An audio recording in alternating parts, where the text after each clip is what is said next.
إياك نعبد، بنقولها في الصلاة دايما وكتير، إياك نعبد. ما معنى إياك نعبد؟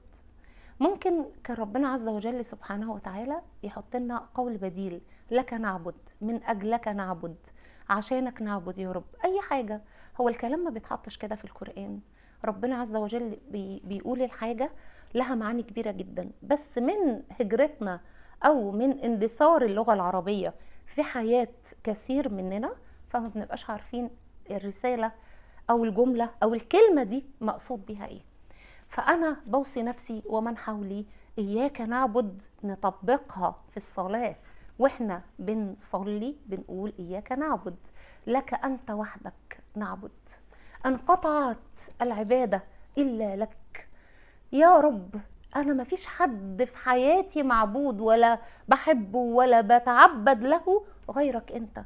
إزاي بقول إياك نعبد وانا مشغوله بابني وبشاور لابني وبعمل له اشارات معينه علشان معرفش ياكل، او علشان يرد على التليفون، او بعمل اشارات ملهاش لازمه، او مش مركزه في الصلاه بأؤدي الصلاه كانها حركات جلوس وركوع والحركات بتاعه الصلاه يعني، بدون ما تكون مستقره في قلبي، بدون ما استشعر ازاي اياك نعبد.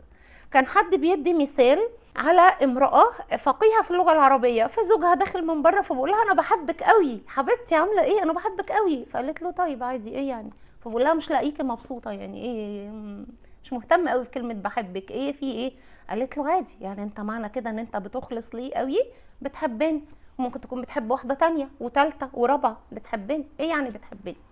ما قلتليش جملة تأكد لي ان انا بس اللي في حياتك، ان انت بتحبني انا بس، انقطع الحب مما دوني، انا بس حبيبتك. فقال لها يعني ايه يعني؟ قالت له يعني علشان افرح بجد تقول لي اياك احب، اذا قلت لي كده يبقى فعلا انت بتحبني انا بس، انقطع الحب عن اي حد تاني غيري انا بس، انا الست الوحيده اللي في حياتك، اياكي احب، فانا مش بحب غيرك خالص.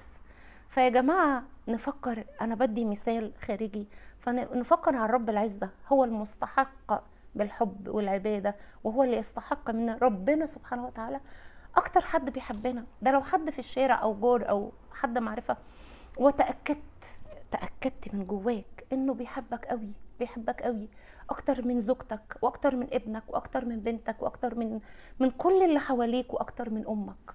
اكتر حد بتحب الشخص الام. الام جواها حنين، جواها عاطفة، جواها حاجات ربنا عز وجل هو اللي وضعها بجواها بداخلها. لذلك الامهات تعبانة، الامهات فعلا تعبانة. ليه؟ خوفها على اولادها تعبها، رغبتها ان اولادها يكونوا احسن ناس في الدنيا، تعبانة من جواها، ان دايما مترقبة حتى في احلامها. يعني الام لا قدر الله اذا ابنها حصل له حاجه او داخل عليه حاجه هي بتنبأ بها، ان كانت الام تقيه او بتصلي او لها قرب من الله عز وجل سبحانه وتعالى. فهنا الام ربنا وضع الجنه تحت اقدام الامهات مكافأة لها عما وضعه الله بداخلها.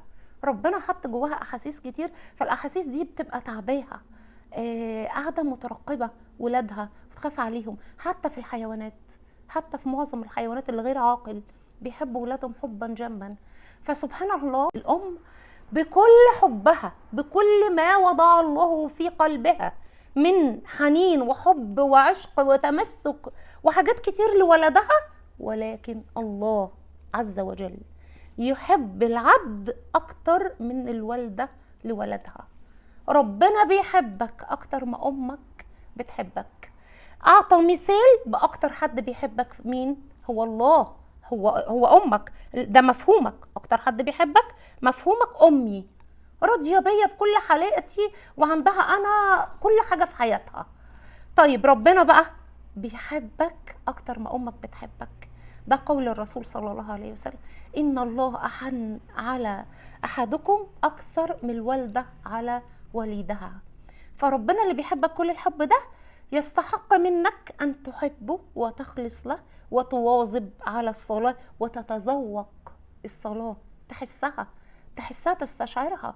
والله العظيم ان كان عندك هم او كرب او حزن او اي حاجه في حياتك وصليت ركعتين دون الفريضه، وفي حديث بيتكلم على هذا المعنى، ركعتين دون الفريضه وسجدت واطلت السجود الى الله. اطاله السجود فيها حاجات كتير جدا اتكلم عنها الغرب، مش احنا.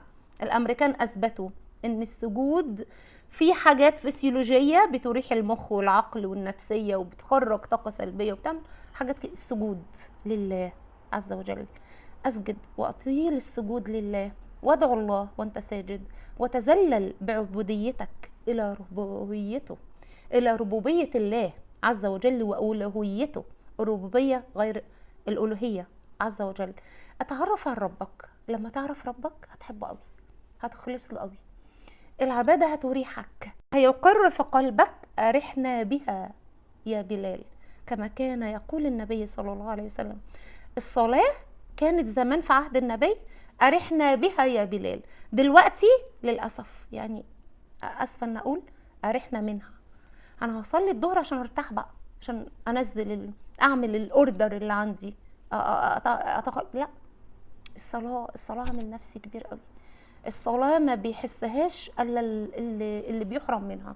جايز النساء تتفقه الحكاية دي، النساء التقيات، عشان بيأتي وقت معين وتحرم من الصلاة، اللي هو وقت اللي هي الست بتمنع فيه، وقت الحيض أقصد يعني، اللي هي بتمنع من الصلاة. والله العظيم الوقت ده بيبقى في عامل نفسي مش حلو قوي.